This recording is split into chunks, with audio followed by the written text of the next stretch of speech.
Welcome home.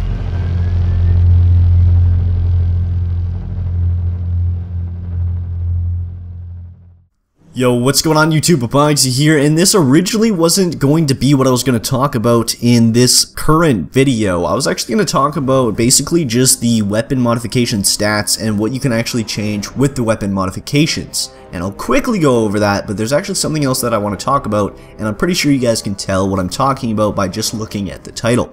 So anyways, the things that you can modify with the weapon modifications are the damage, the possibly ammunition type. I'm not quite too sure. It does show that in the weapon modification screen, so I'm assuming that might be something that we can actually modify. Maybe we can't change what ammunition we're using at whatever given time. Maybe we actually have to modify the weapon to use that ammunition type, or maybe just for some of the ammunition types. Let me know your thoughts on that down in the comment section below. The next thing that we can change is the fire rate. We can change the range, we can change the accuracy, we can change the weight, and we can change the value. Now, these are all different things that can be changed in a positive way or a negative way. And this leads me into what I actually spotted here. Now, I'm not sure whether anyone's actually talked about this before. They could have talked about this a long time ago when this gameplay actually came out, but it's something that I spotted and I haven't seen anyone else cover, but I could be mistaken on that. Maybe somebody has covered this before, and maybe some people just don't really care about this, but I thought that this was pretty intriguing because this wasn't really something that we saw in Fallout 3 and Fallout New Vegas, so it's something that I did want to show you guys just in case you didn't spot it yourselves. So anyways, what we're looking at on screen right now is a automatic plasma rifle. That's not what I'm interested in. I'm interested actually in the improved assault barrel, and not just the improved assault barrel by itself. I'm talking about the modifications that it actually does to your weapon. And if we go ahead and look at the left for all the statistics and such on your gun, we can see that it does negative on your damage, it does positive 2 on your fire rate, positive 3 on your accuracy, and minus 1 on your weight.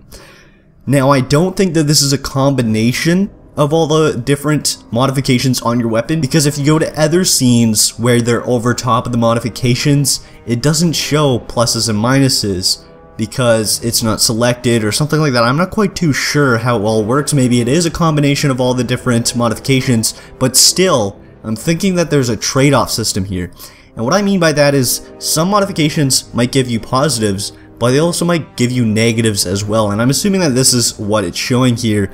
And this really interests me because this wasn't in Fallout 3 and Fallout New Vegas from my knowledge at least. Maybe it was in some way. If you guys know this and you know Fallout better than I do, let me know down in the comment section below. But from what I know, we didn't get positives and negatives from modifications. We just strictly got positives because they were modifications. They were things that were improving our weapons. So I want to know from you guys, what do you guys think of this being in the game? Do you like there being trade-offs for our modifications? I personally like it. I think it's a little bit more realistic, because if we add something like an improved assault barrel or something like an improved splitter, it would be better than a normal splitter. Maybe it doesn't have as many negatives, or maybe it's better on your damage or something like that, or better on your accuracy or something like that. And I'm just really intrigued in the system because not only do we have over 700 modifications and over 50 base weapons, we also have all these different statistics that we can change as well with these given base weapons and modifications. So this system can be really complicated when you really think about it.